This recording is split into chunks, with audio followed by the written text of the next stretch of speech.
Proverbs 21:23 says, "Whoever keeps his mouth and his tongue keeps himself out of trouble." Hi, welcome back to Flip It to Thankfulness. I'm Rochelle Gordon, and here we are at Make a Request.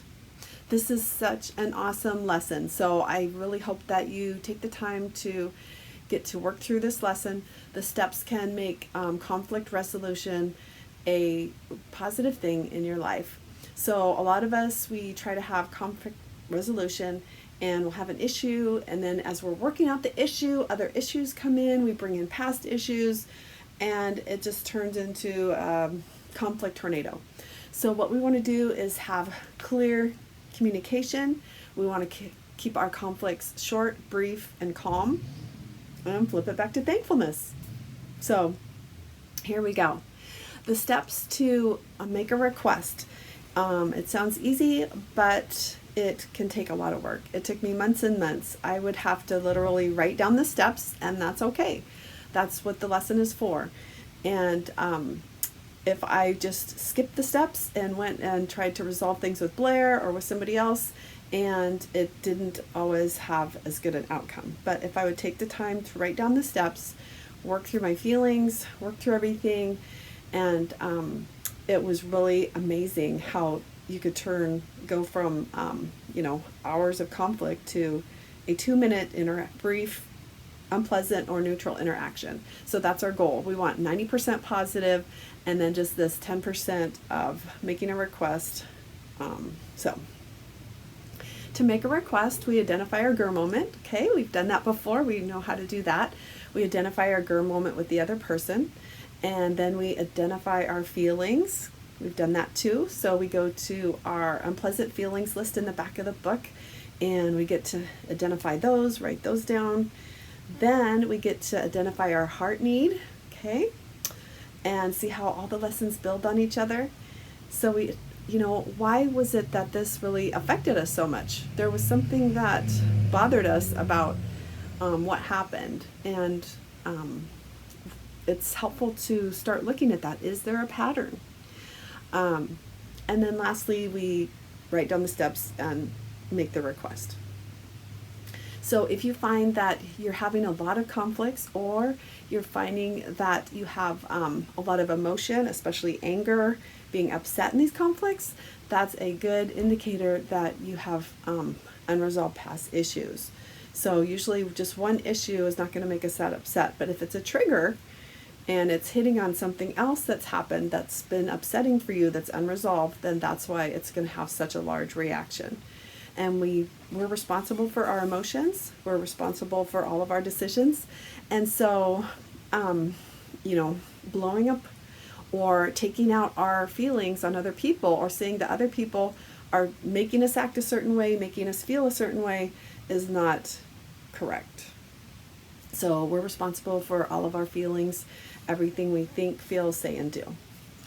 And so this helps us look at our part, and can also just help us be a good communicator. So to make a request, you want to find out your GER moment, look at the feelings, and when we share these things, we're not sharing the feelings to punish the other person. You made me mad, you made me do this, you made me feel this way. It's just to inform the other person about how we felt. And then you only use maybe one or two. You take the emotion out of it. It's an information sharing. And then your heart need, again, we're sharing that because we're trying to let them know about what our needs are.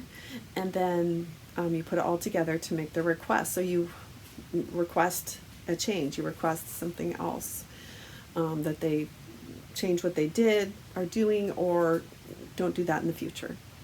Okay, so the great thing about this lesson is that we not only have steps to make a request, but we have the steps for the responder.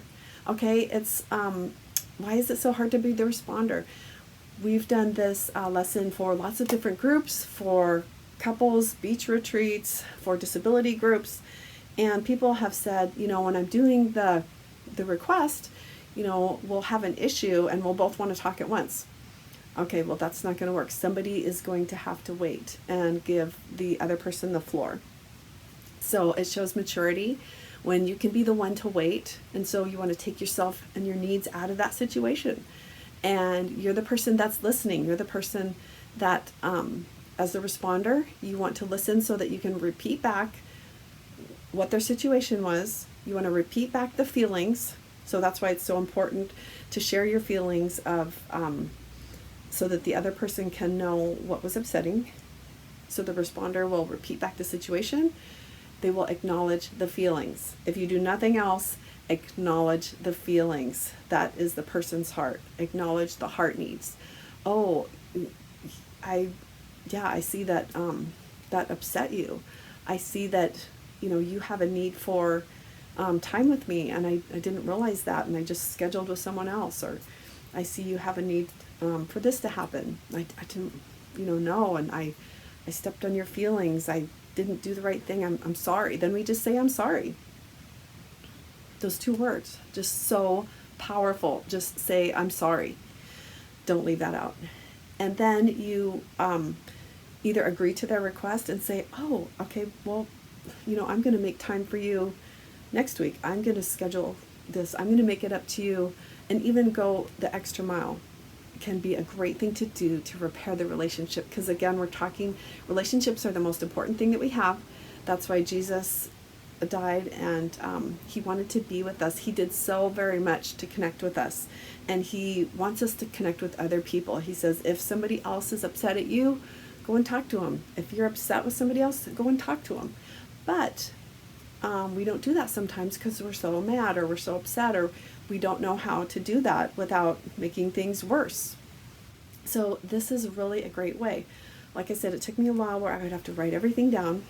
So instead of having a big argument that gets bigger, we just say, this is what happened. This is how it hurt me.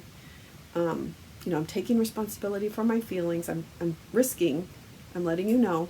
So when that person is risking and letting you know that even though they might be saying something that's upsetting, they're trying to connect. That's so important.